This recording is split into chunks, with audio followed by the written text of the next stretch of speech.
नमस्कार, all India news मध्ये आपलं सहर्ष स्वागत. मी Nazir Mulani, all India news. Mulani all India news channel Maharashtra प्रतिनिधी अय्यदजी कंबोली नातेपुते या गावात मी प्रतिनिधी म्हणून आपली मुलाखत घेण्यासाठी आलो आहे.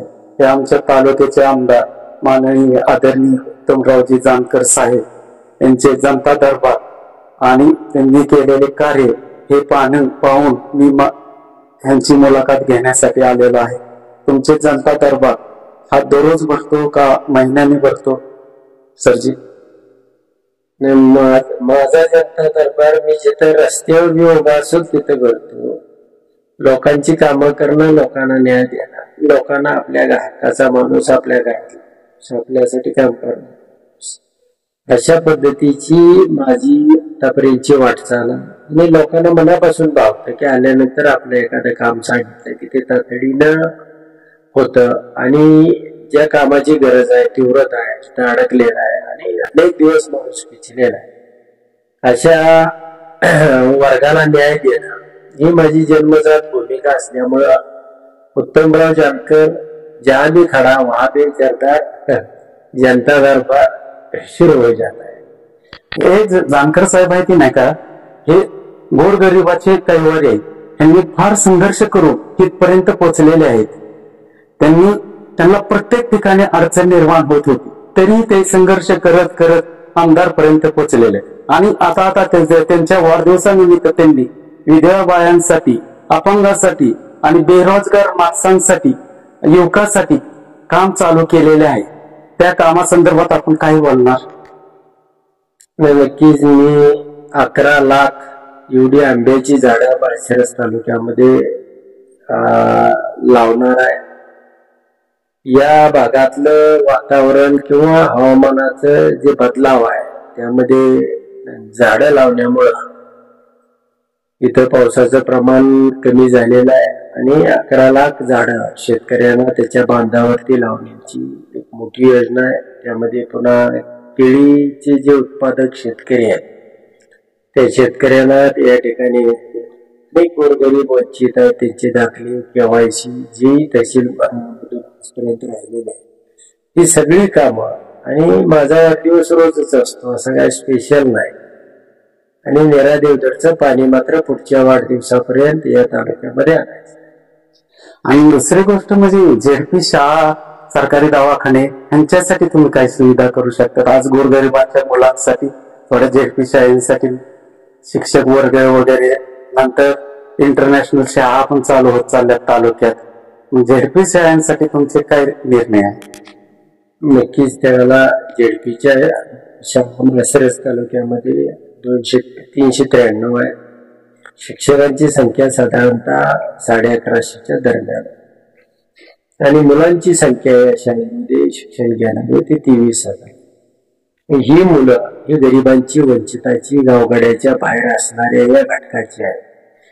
आणि आई वडील कामावरती जातात, आई वडील खांद्याला शेतभाटामध्ये काम करतात, वेगवेगळ्या गवंडी काम करतात आणि यांच्या मुलांना शिक्षण दिलं पाहिजे ही भावना त्या ठिकाणी कुणाची राहत नाही. आणि त्यामुळे जिल्हा परिषद शाळेकडला ओघ लोकांचा कमी होत गेला.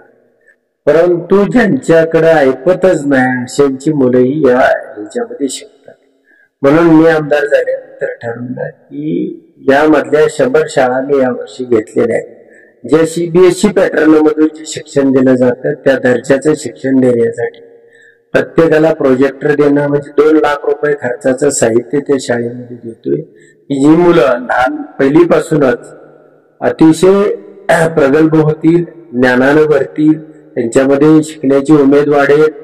जसं आई वडिलांकडे मुलगा असल्यानंतर त्याच्या मनामध्ये जो भाव असतो तोच शाळेमध्ये गेल्यानंतर हेच आपले आई वडील आहेत हे वातावरण तयार केलं जाईल.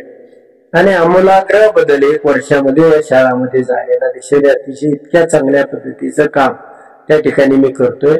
आरोग्याच्या बाबतीमध्ये तालुक्यामध्ये अनेक दवाखाने आहेत, त्यामधल्या सुविधामध्ये सुधारणा करण्याचा प्रयत्न चालू आहे. काही ठिकाणचे जे दवाखाने आहेत, माळशिरस सारखा दवाखाना, वेळापूर सारखा दवाखाना अतिशय सुंदर आणि नेटका चालू. पण यामध्ये माळशिरस सारख्या ठिकाणी त्या म्हणजे सर्व सुविधांनी MRI अशा पद्धतीचा हॉस्पिटल एक 5-6 मजली 100 कोटी रुपयाचा हॉस्पिटल त्या ठिकाणी आम्ही बांधतोय.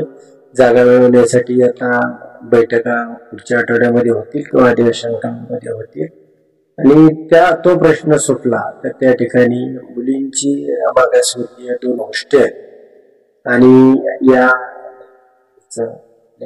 आरोग्य भवन एक मोठं बांध. आणखीन एक प्रश्न सर की आता जी इलेक्शन लागणार आहे पंचायत समिती, गाव ग्रामपंचायत, नगर पंचायत, त्याच्या संदर्भात आपण काय बोलता? आपले गट बांधणी कशी चालली? नाही, आता या बाबतीमध्ये तालुक्यातल्या या अनेक हेवे दावे ते संपवायचे असतील, लोकांना एकाच विचारानं आणि विकासाला पुढे न्यायचं असेल तर गावगाड्यामधल्या ज्या या निवडणुका आहेत त्या अतिशय घातक आहे आणि त्यामुळे गावाची विभागणी होते, शत्रुत्व वाढते, पिढ्याने पिढ्या हाच लढा सुरू राहतोय. म्हणून नीरा देवधर सारख्या पाण्याचा जो विषय मी हातामध्ये घेतलेला आहे 23 तारखेपासून मी पायी चालत जाणार आहे आणि चालत गेल्यानंतर 100 दिवसाची मुदत सरकारला त्या ठिकाणी देणार. आतापर्यंत या लोकांमध्ये चळवळ उभी राहिली नाही, दुष्काळी भागामधले लोक आहेत त्या ठिकाणी नेतृत्व तयार झाले नाही आणि त्यामुळं आता ज्याही पद्धतीनं तो लढा उभा आहे की 30 डिसेंबर 2026 म्हणजे 1.5 वर्षाच्या आतमध्ये शिंगोर्णीपर्यंत तुम्हाला पाणी आणण्याचे अशा पद्धतीचं आंदोलन आम्ही उभे करणार.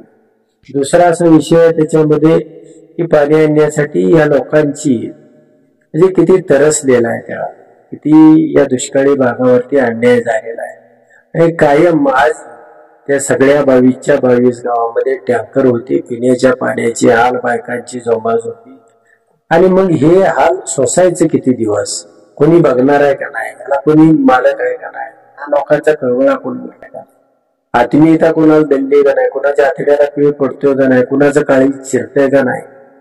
म्हणून त्या भागातले राणे सर, निंबाळकर या सगळ्या मंडळींनी गेले अनेक दिवस प्रयत्न केले पण नीरा देवधरचं पाणी येऊ शकलं नाही.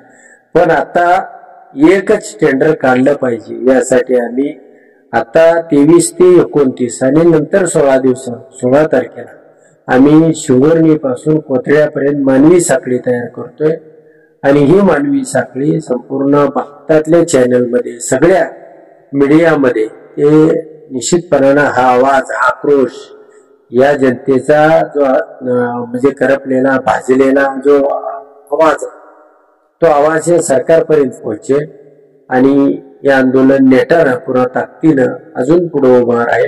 समजा 100 दिवसामध्ये या तालुक्यातलं एकच टेंडर 25 कोटी रुपयाचं नाही सरकारनं काढलं तर मात्र उत्तमराव जानकर हा मुंबईच्या दिशेने निघेल.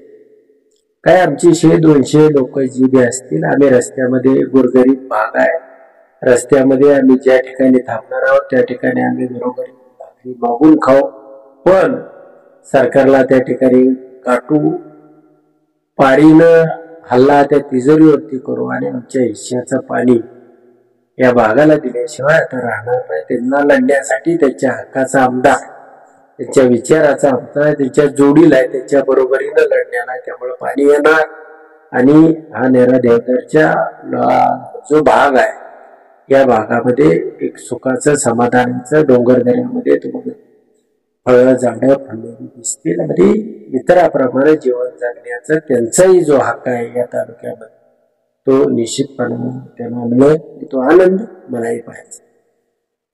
जानकर साहेबांनी निराधार योजनी कालव्याचं पाण्यासाठी प्रश्न हा महाराष्ट्रात पूर्णपणे गाजणार आहे आणि जी खेडेपाड्यातली गाव आहे ती ज्याला पाणी भेटत नाही कॅनलचं ह्याचं त्याचं फडतरी म्हणा, कोथळे म्हणा, डोंगरवाडी म्हणा, लोणंद म्हणा, नातेपुते म्हणा, माळशिरस तालुक्यात जितकी खेडी गावे आहेत त्यांना जी पाणी भेटत नाही त्या पाण्यासाठी संघर्ष करणार आहे तिथे आणि 100 दिवसाच्या आत पाणी चालू करणार आहे अशी त्यांनी शपथच घेतली आहे.